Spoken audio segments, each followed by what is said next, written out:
Hello and welcome to the Let's Talk Azure podcast with your hosts Sam Foote. And Alan Armstrong. If you're new here, we're a pair of Azure and Office 365 focused IT security professionals. Each episode, we talk about a specific topic in the space. This week, it's episode 17 of season 3. We're going to have a chat around Azure Load Testing, a managed cloud service which streamlines your load testing processes. Hey Alan, how's your week been? Hey Sam, it's not been too bad. Busy as always. How about you? Yeah, no, good. I'm very excited to talk about load testing in Azure. It's something that I've had the pleasure of having to orchestrate in the past. So this tool should help a lot of people out in that regard. Cool. Well, I guess let's crack on then. So, what is load testing? Why do companies need to perform it? Okay, so I think let's talk about the development process. Let's imagine that we're a fictitious company that has a SaaS platform that we develop, and it may be that our platform has it might have a high it might have loads of users, which is a great thing for the company, um, and we also we might have spikes in traffic, um, with time. So it might be certain times of the year where we get higher. We might be an e-commerce website, so Christmas or Black Friday is really impactful to the amount of the number of users that are interacting with our service. And the struggle with those types of sort of more consistent load is kind of easier to understand. Um, but what we need to understand, there's two things that we need to understand: is how our application reacts in those situations. So let's say we go live with our Black Friday deal, and it's a really big success, and 10,000 people hit your website like in one go. Your website might be driven by APIs, and those APIs might then start to struggle. We've obviously got Azure and the cloud to help us with resource.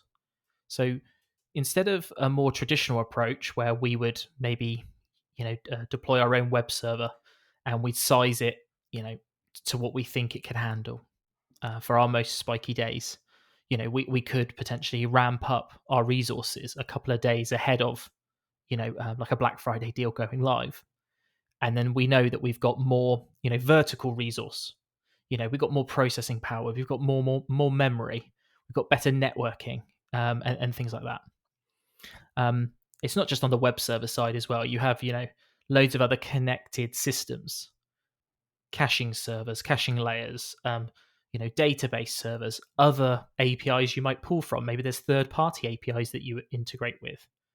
All of those things might get overworked and overstressed, and then cause a degradation in your application's performance.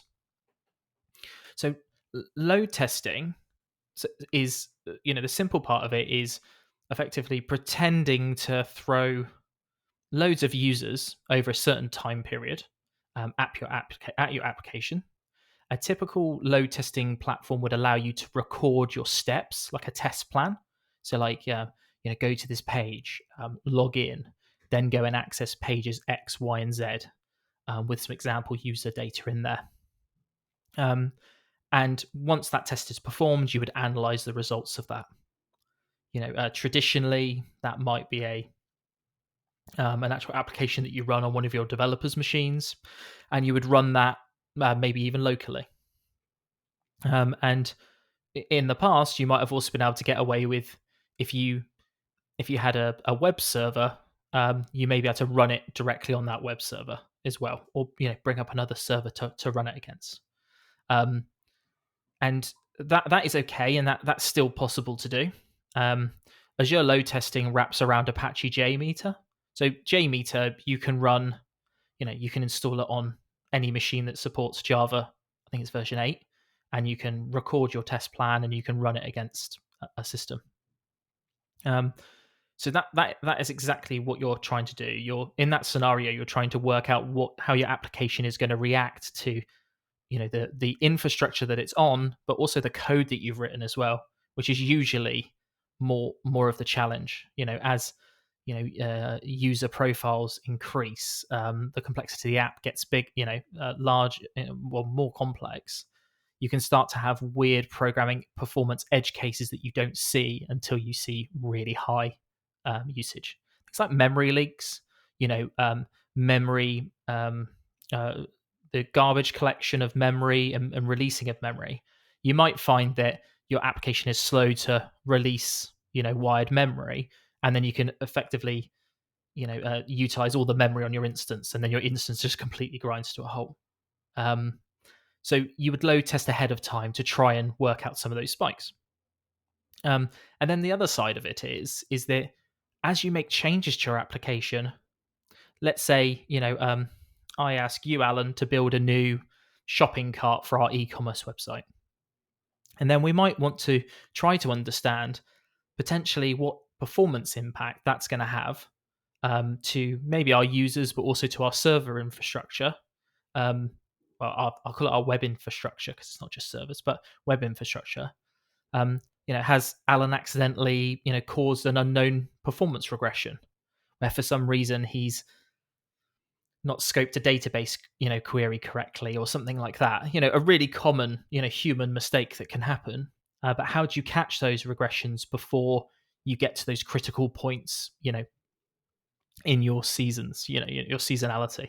Because we don't want to find out about that 3 minutes after the Black Friday deal's gone live, do we? We want to try and understand that ahead of time. So, as part of your QA process, if you are building, I'll call them web systems, so API driven, anything that uses effectively web requests, so API driven experiences, more traditional web applications, you want to try and understand ahead of time how that load does impact your environment. Okay, cool. So just to sort of summarize, from what I understood of it, we're doing load tests against the application or APIs to understand whether the current, potentially even the current structure or infrastructure can take that load, as well as testing applications efficiency, I guess, when it's at load as well, and whether it, like you said, with memory and things like that, whether it's releasing it in an appropriate time. I guess this would kind of from some scenarios as well. You kind of said Black Friday.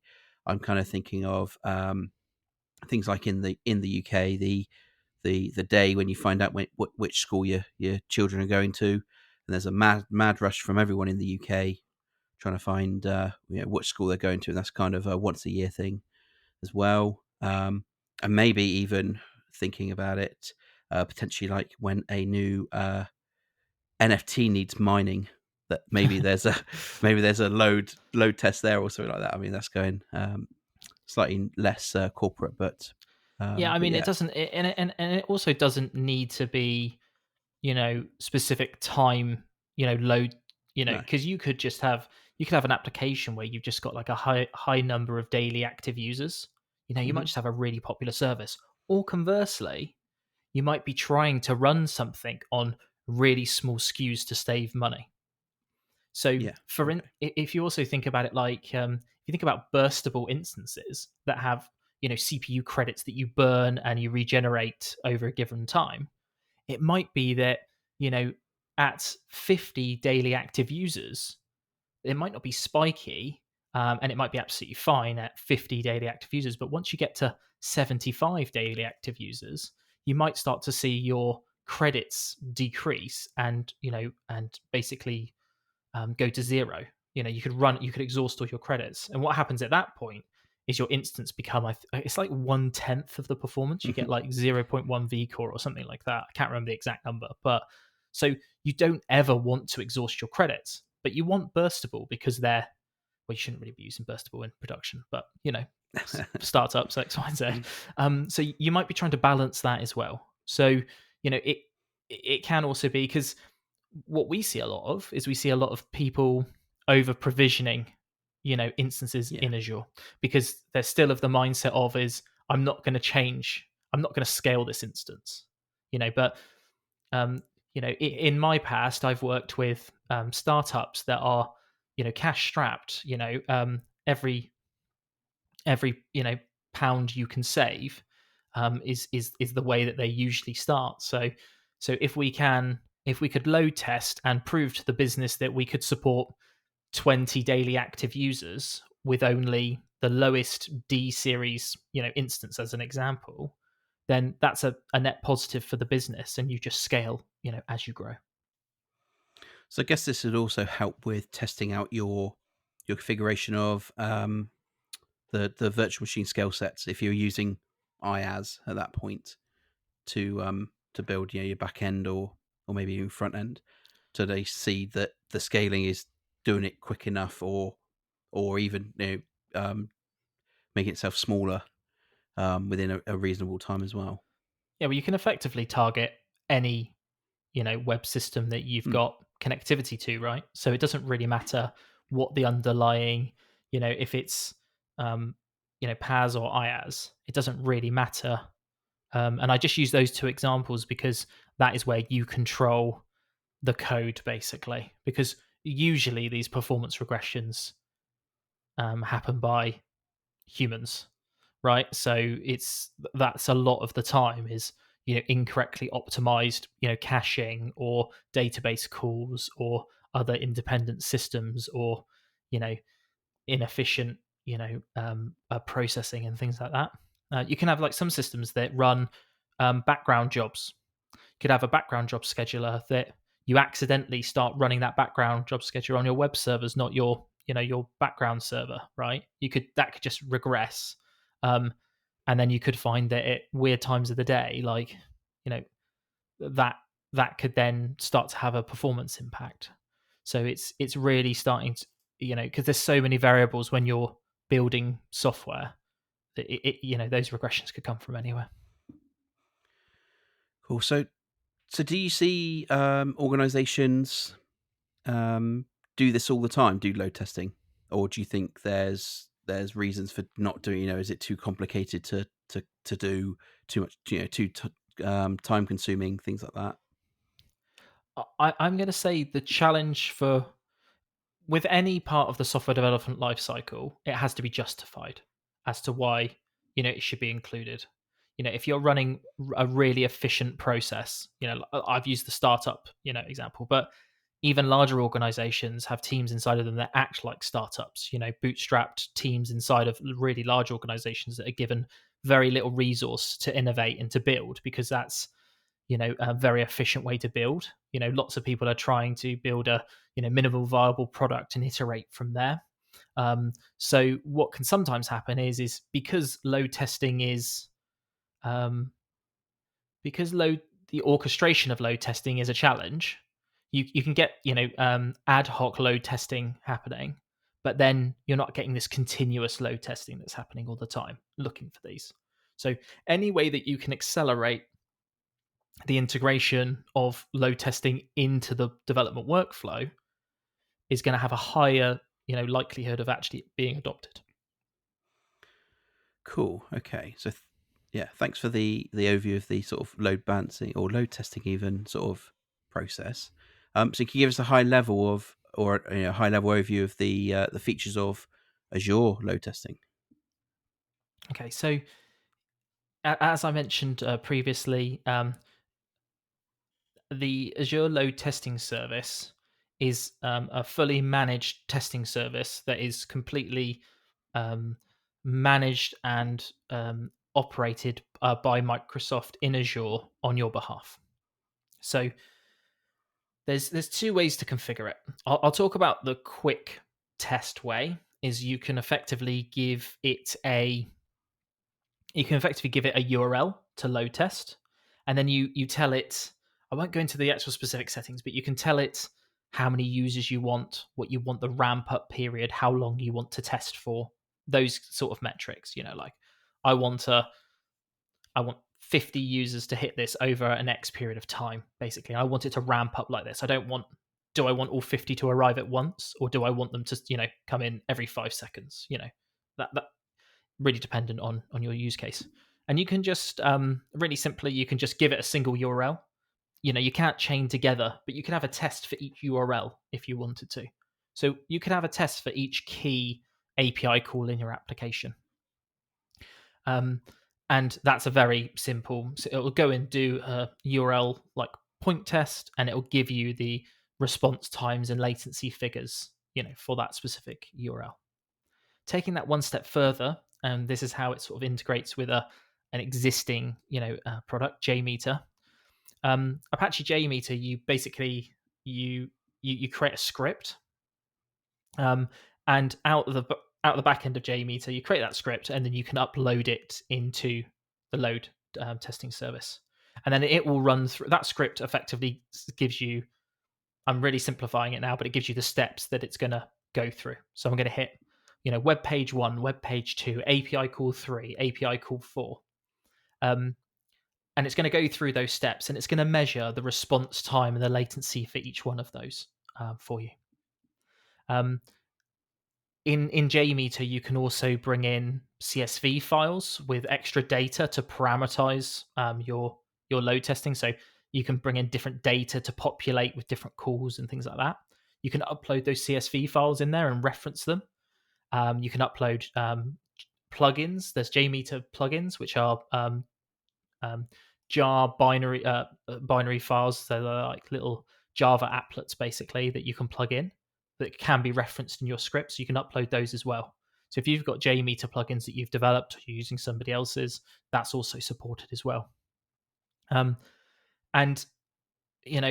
it's I mean, there is ARM, so you can orchestrate, but it's all done in the portal. It's like click, click, click, click, click, like really, simplistic for you there. Then you can layer on. So you upload your script and you get ready to go, sort of thing. You then get to pick what your test criteria is. So you could say, you could say something like, I don't want the response time of any of my web calls to be more than a second, from my API service. So forget the user's internet connection, because this is like as close to the service as you can possibly get, right? We're not talking about transit time, to the actual user. But what we're saying is, can the API react, or the website web service API, can it react to me in under a second? Because you could say, actually, for a good experience in my app, my users will wait 3 seconds. So you could actually optimize for like a kind of a worst case if you wanted to. But if you wanted really high performance, you might say, actually, well, I want everything to return in 100 milliseconds, and you can do that.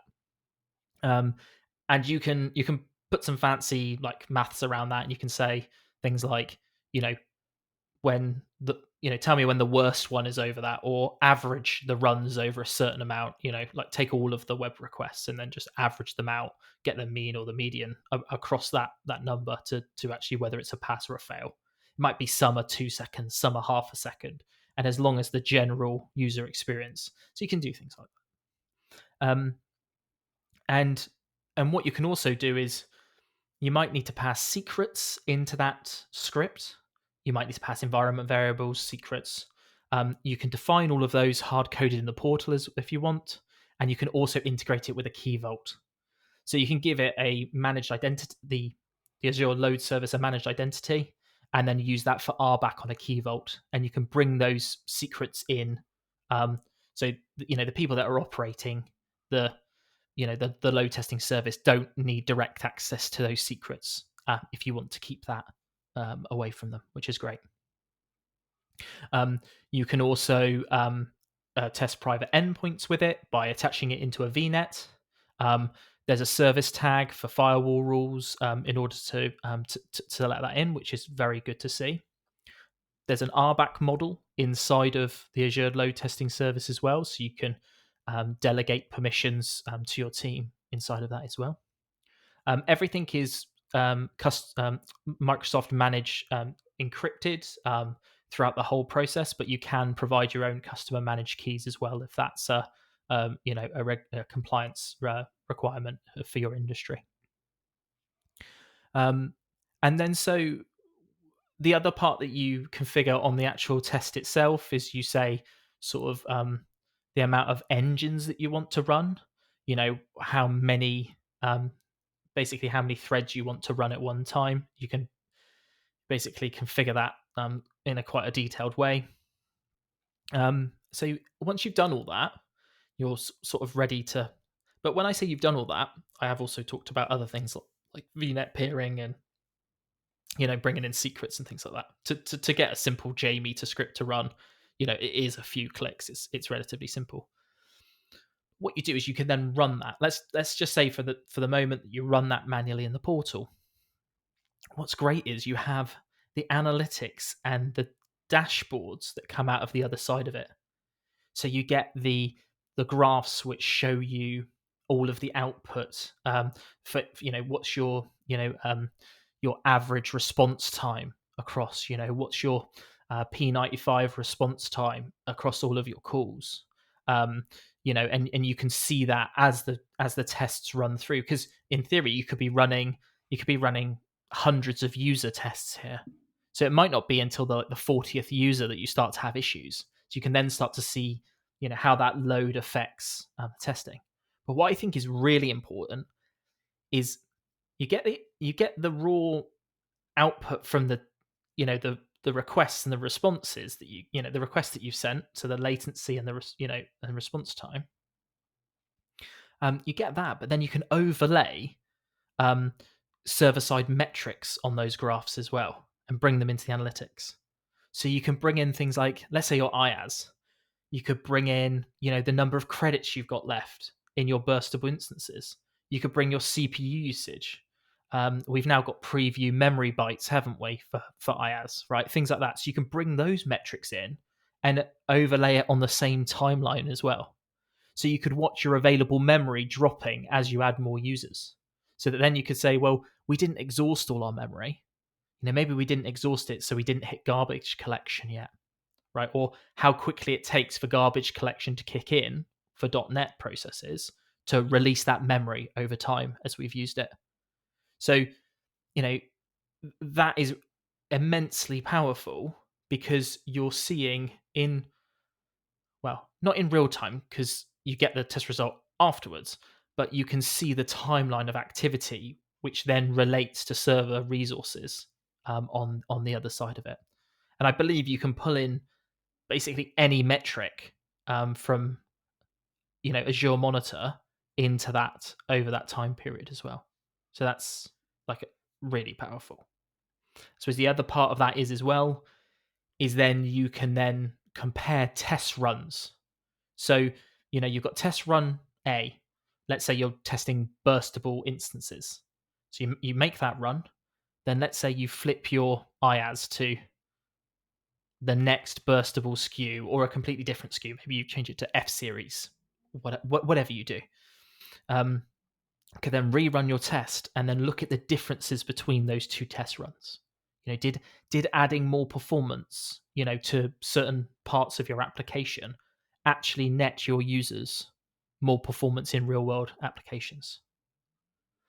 Traditional, if you ran a load testing service locally, you'd get like an output. You might get a CSV, an XML file, or an HTML report.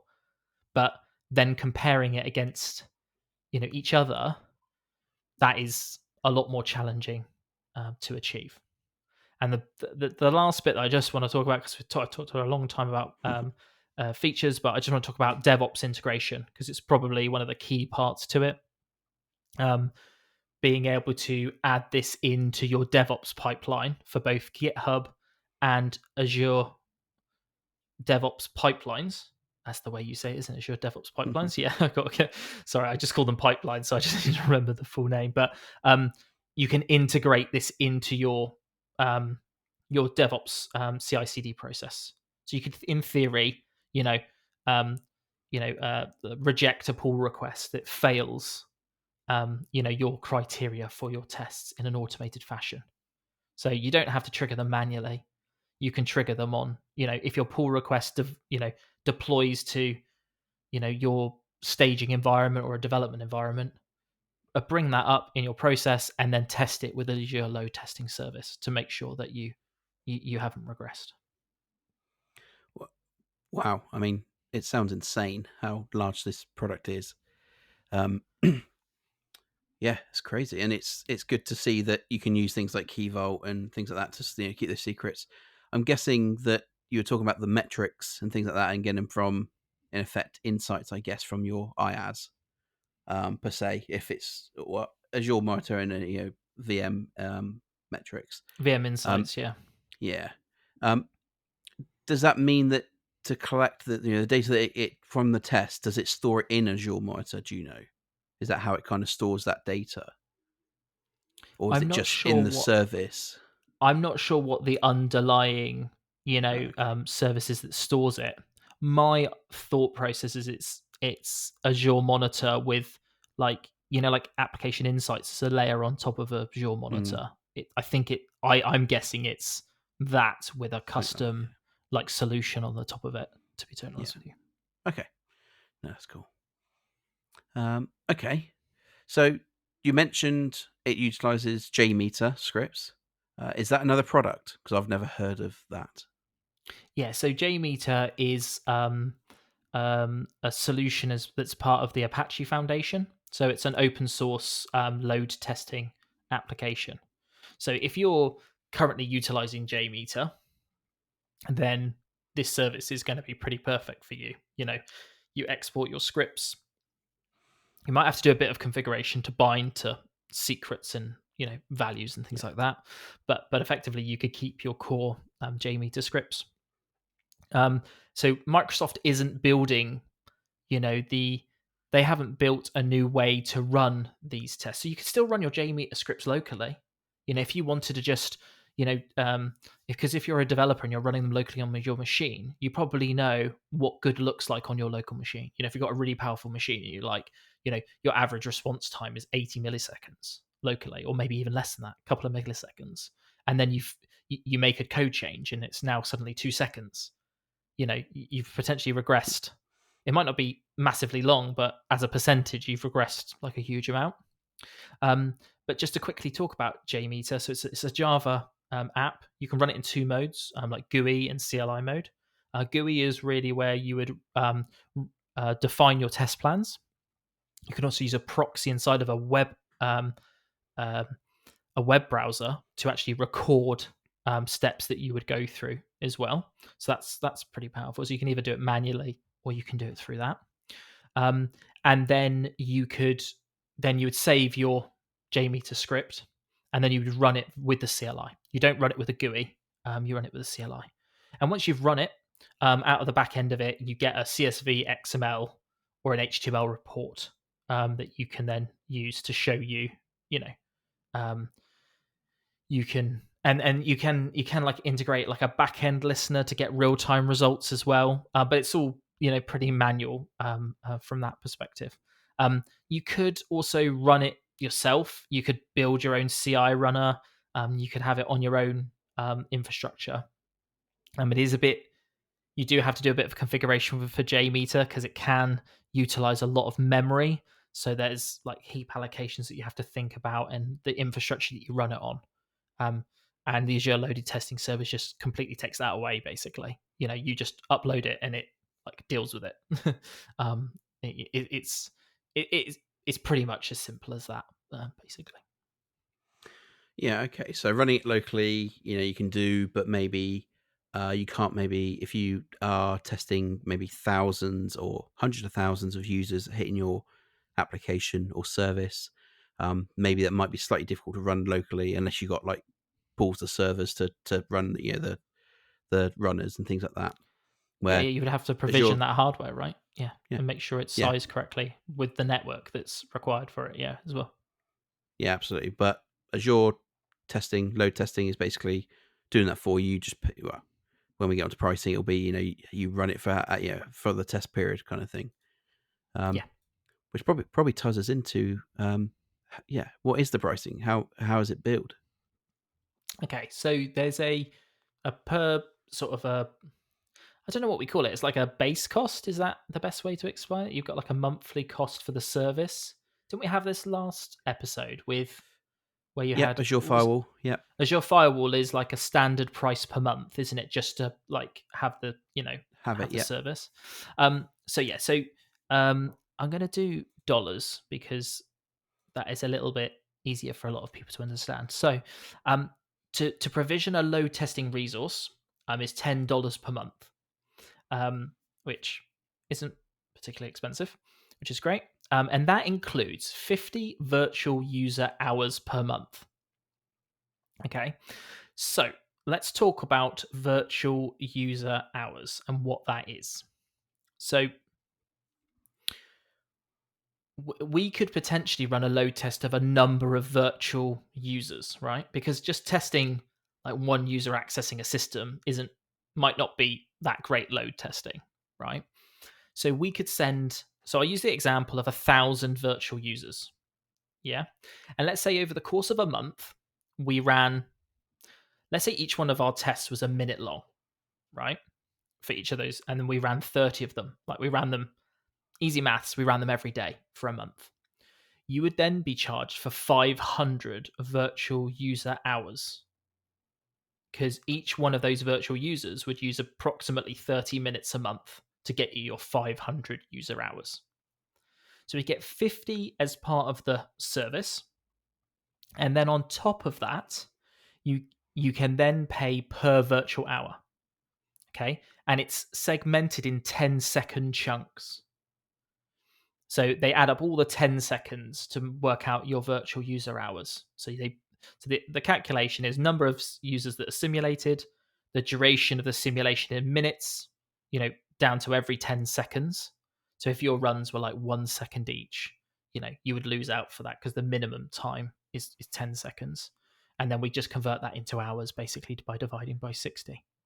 So if we just work that out, sort of on top of the the $10 per month, we get 50, don't we? So for those 1,000 users, if we take off the 50 that we've paid for, which is so 500 minus 50 takes us down to 450. Simple maths, but I'm doing it in calculator to make it easy. Right, 450, and then we divide that. Times it as by 0.15 because it's 15 cents per hour. So that would cost $67. So plus the $10 for the month gets you to $77.5 for a month to simulate 1,000 users doing 30 minutes of testing in a month. Okay. That But seem you too don't bad. manage the infrastructure. Microsoft does all of that for you, and you get all of the benefit of being able to easily do the VNet private endpoints, getting all the metrics out of the back end of it, analyzing those metrics. So it's not just really the actual because in theory you're getting better value and features from the service on top of just actually testing, basically as well. So $77 a month to do, 1,000 users using your application for 30 minutes a month. And your load test might not even last anywhere near that long. You might not even run tests every single time you do you might just have a CI/CD process that runs once every 2 weeks to do a load test for you. You might not do it on every pull request if you don't want to. So you can tune it from that perspective. You might say, okay, we'll do a benchmark run every 2 weeks. And then we could have a 2-week regression, but as long as we make sure we run a load test before Black Friday, we could be pretty safe in the knowledge that we haven't screwed up and regressed on our performance. So you have complete control on the frequency and the duration that you run those tests under as well. It kind of sounds like it's like a no-brainer in some sense that if you've got to build compute somewhere to do this testing, potentially that could be Azure, it could be IaaS. If you're going to run the JMeter locally there to run against it, it's going to, even just your time to set it up and everything, it's going to cost you more than just uploading stuff into the service and then it running. Like you said, it's all the integrations and everything as well into DevOps. If that's on premise, not necessarily DevOps on premise, but your load testing solution, it's how you then connect things like that. You're in effect saying this is almost like one-click connections kind of thing. I'm sure it's a little bit more than that, but generally it's going to be simplified. Yeah, and if you think about the infrastructure that's required as well, and the orchestration of that infrastructure, the management of it, the Mm. you know, taking your focus away from your core efforts of actually developing software, you know, um, this is, in my opinion, if you're happy with JMeter, and that requirement, and also, you might have um, billing already set up in Azure. It might be easy for you to adopt this system if you're already in the Azure world. It's not necessarily a different contract with another vendor. You can just sort of add it onto your Azure spend, get it, because you might be pay as you go anyway, right? So it might be relatively easy for you to get sign off because there's no new agreement that needs to be, signed off from the business. And actually, just thinking about it in like you said about the management of it, this service is in effect auto patch, etc. Things like that. If you think about if you had a server wherever it was, you know, uh, maybe it isn't patched all the time, but maybe from a security perspective from the business, it might be required to be up to date. You'd need Defender for Server on it, wouldn't you? Yeah, Or something and similar. that's yeah, Yeah, exactly, there's a and license cost to everything that. else. Yeah, Yeah, yeah, yeah, exactly. exactly. So Yeah. I mean, it's not yeah, $77 a month, no, but but but it's but it's once you add all the different things up, yeah. And I mean, in some scenarios, you might have a really bespoke test that you want to run. This might not work for you, so you might have to go down that route anyway. But as a removal of barrier of entry, you can't. It's on a plate for you. Upload your JMeter script, make sure it works, bind it to some secrets, and point it at what you want to test, and crack on. well, that's another point to it, isn't it? That even building your load testing environment, this is spin it up, try it, shut it down if you need to, or like you said, you don't have to build that whole infrastructure at all to And be able to get multiple ready. load. You can have more than one load testing resource having Yeah. different types of tests. You know, you could have one that, like a smaller one that runs every day, and then you could have a more intensive one that runs at the weekends, or Mm. once a week, or once every 2 weeks, or once a month. There's many different. It's still got the flexibility there for you to achieve that. Cool. Okay. So we kind of talked about it earlier, and I kind of brought it up as well about the DevOps integration kind of thing. So why? I guess we kind of talked about it a little bit, but why would we integrate it into that process? So if your team is utilizing a DevOps CI/CD driven, deployment methodology, and that's not the case for all teams, and I'm not going to advocate, I'm not going to talk about the advocation of that system, but if you are utilizing that, um, then you can integrate this system into GitHub and Azure DevOps pipelines. And effectively, what happens is let's say Alan wants to commit some new code to the main branch. So Alan wants to push some code to production. What you can then do is Alan would open a pull request, and maybe that pull request might be reviewed by me. Sorry, Alan, but I'm going to review your code. So I would go in and have a human test of Alan's code. I'd check it for maybe syntax and best practice, and you know maybe give some input on how you know how it could be structured or changed.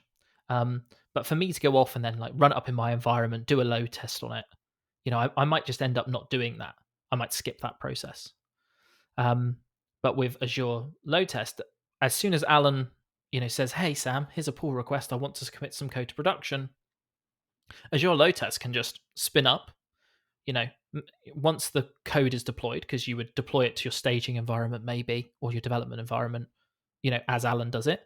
Then after we've deployed it, might run some checks to make sure it's deployed correctly, and then we might run a load test on it because Alan wants to push to production. And so that process is completely automatic. And then inside of GitHub and Azure DevOps pipelines, we can then see the status of the results. We can see the results that come out of the back of that test. So it can tell us, hey, Alan's, code. Sorry, Alan, I'm just using the example because I'm the Yeah, one it's talking okay. to you. It's all right. But Alan's, the response time on Alan's, code that he's just written has increased response times by 50%. Maybe that's now in a failing condition. So then maybe you've got to go back to the drawing board a little bit and try to identify, what's going on there. Okay, great. Yeah, okay. You definitely see that. Yeah, again, it's adding that value of automation in there It's not and not having to worry subjective about it. either, is it? Right? It's completely objective. It's like, the response time was the average response time before was 100 milliseconds, and now it's now 500 milliseconds. So you might want to understand that. You keep all those results, and then you can go back to them in the future as well to look out where the regression actually happened. So maybe our gate was 1 second, 1,000 milliseconds. So maybe commit one was 100 milliseconds. The next commit was 500 milliseconds, and then the next commit was 1,200 milliseconds, 1.2 seconds. We can show the iteration of that regression over time as well. So then you could go back and go, right, okay, we're going to do a hot fix to commit, A, B, C, D, E, F, which was committed by Sam because Alan bumped it by 100 milliseconds, but then Sam bumped it by 700 milliseconds. So we'll go and prioritize Sam's code fix and try and see if we can optimize that, to bring our and effectively to bring our Azure spend down, right? Because if you have to vertically scale or even horizontally or vertically scale, you're going to be spending more money. Yeah. So it's also imperative that the solutions that you build on are well architected, on top of not just well architected in Azure, I suppose, but well architected from a software perspective, a programming perspective. So, and this is validation of that. Yeah, definitely. And I guess it's also gives you some context if you were doing that pull request, because I guess it either declines it instantly or at least gives some more context that there's a problem somewhere for you to maybe hunt more in the code to understand why you're getting this Well, you kind of can thing. see in the pull request what changed.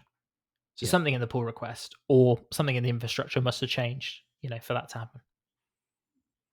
Yeah. Okay. So what's the typical process for identifying bottlenecks? Okay, so let's take a really simple example, right? Because there's many different technologies you can bring in to um, optimize the performance, of caching being one of them. So let's say we've got a web application that interfaces with a database, right? So once you log in, it goes to the database to retrieve your user profile. That's the sort of the simplest process that I can think of at the moment. So you log in and you retrieve your user profile. Now, let's say that user profile call. So the call to get the user profile. So you call the API, which then runs a query in the database to return the data. Really simple, no caching involved, just straight to database and back. Probably the most simplest web application. Let's say that user profile is starting to become slow. Maybe we've added more data into the user profile. Maybe now we're returning the user's profile picture. Maybe we've expanded it out. We've included all their hobbies and their interests, and what they like to eat and all of those different things. And maybe that's starting to slow that cooldown. So we might be trying to identify what part of the stack is causing that issue, because it could be network transfer to the user. Let's say you're downloading the photo and the photo is 40 megabytes. That could be a slow transfer down to the front end, couldn't it? It could be the web server. It might have to do some processing on the fly on your profile, which is slowing it down when lots of people access it. Maybe the web server's running out of memory. And then there's also the database layer, because we've got to communicate from the web server to the database layer and then all the way back again to the client. So maybe that query that we run in the database is just too heavy now for the resources that are in the database. So we could run a load test. So we could run, 1,000 users, add a new user every 5 seconds, to go and grab their user profiles. And we could watch it potentially degrade over time. Now, let's say you're in a in a sticky situation. It's a not a Friday night because we don't deploy on Friday nights. Thursday night before Black Friday, and even before that, actually let's bring it back. Let's talk about more best practice. What you might want to say is, if we do have a surge in performance, a surge in traffic, how could we react at that time to that surge in traffic? Could we go from B1s to B4s, for instance, in order to cope with that traffic? Maybe scale up ahead of time. So like if I went up a SKU in Azure, would I get twice the performance if I did that? Maybe you're trying to work out that performance characteristic. You could run a load test at B1, run a load test at B2, then B4, and see whether your application changes on your web server. And it might not. It might just be exactly the same. So you might say, okay, for 1,000 users, I don't need to scale my web servers. But you might start to see, you might use DTUs for your databases. I think we've done an episode on DTUs and databases, I want to say. Can't We've remember. talked about DTUs, yeah. We have. Or I'm sure we did at in some one of point. them. Go back and find that episode. I can't remember what it is. But not you, Alan, whoever's listening. So let's say what you want to do is, let's say you're at 100 DTUs, just as an example. You might run a test to then say, what happens if I upgraded my DTUs to 200 DTUs? Would I get twice as much performance? So you could sort of have that in the back of your, you could have that, performance characteristic, as part of your documentation, maybe that maybe before Black Friday, we go to 400 DTUs and we take a little bit of an extra hit on cost just to know we've got like a huge amount of headroom, just in case marketing and sales do a really good job and get more people than anticipated to our product pages. So, and we can compare all those loads, as I've spoken about before, we compare all those load tests together, which really is powerful because you can see those performance characteristics change.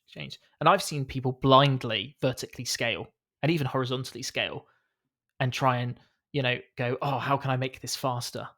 Because sometimes those performance regressions happen at the worst times. And you want to be having that conversation weeks before your event that's coming up, and the load testing service is going to help you to accelerate that process internally. Wow. Okay, cool.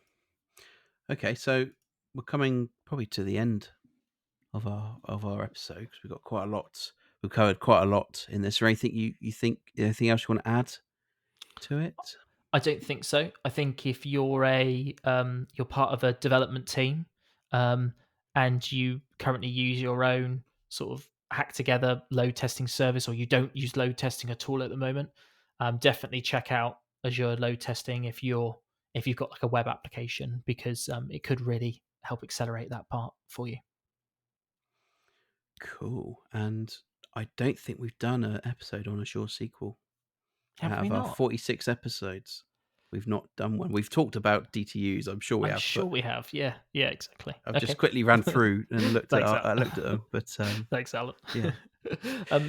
Yeah, that's wrapped up for me. Alan, what's the next episode that we're gonna cover? So I'm going to talk about Windows 365. So this kind of ties into Azure Virtual Desktop. One of the episodes we did, I think it was end of last season, maybe, or I can't remember. So many. So yeah, we're going to talk about Windows 365. We're going to talk about the what it is and benefits of it, use cases, as well as the SKUs for it, because there's quite a few sort of business, enterprise, and this new one that's come out recently, Frontline. So yeah, we'll talk about those and sort of the use case, as well as some comparison against Azure Virtual Desktop, I think, Okay, when to great. use either side. So yeah. Yeah, I know that decision making for organizations can be, I'm going to say, challenging to work out the differences between the two. So yeah, it'd be very interesting to get your thoughts on that. So if you've enjoyed this episode, please do consider subscribing if you'd like to listen to more of this sort of content in the future. We have many more topics that we'd like to cover, and your listens and support is what will continue to fuel the podcast going forward. We also have the ability for you to give some feedback. Did you enjoy this episode? Disagree with our thoughts, or did we miss something? Please use the form on in the show notes to our website to send us a message, or you can give us a voice message in the bottom right corner of our site. So we'd love to hear from you. Great. Thanks very much, Alan, for your time. And I'll catch you guys on the next one. Yeah, thanks everyone. Cheers. Bye.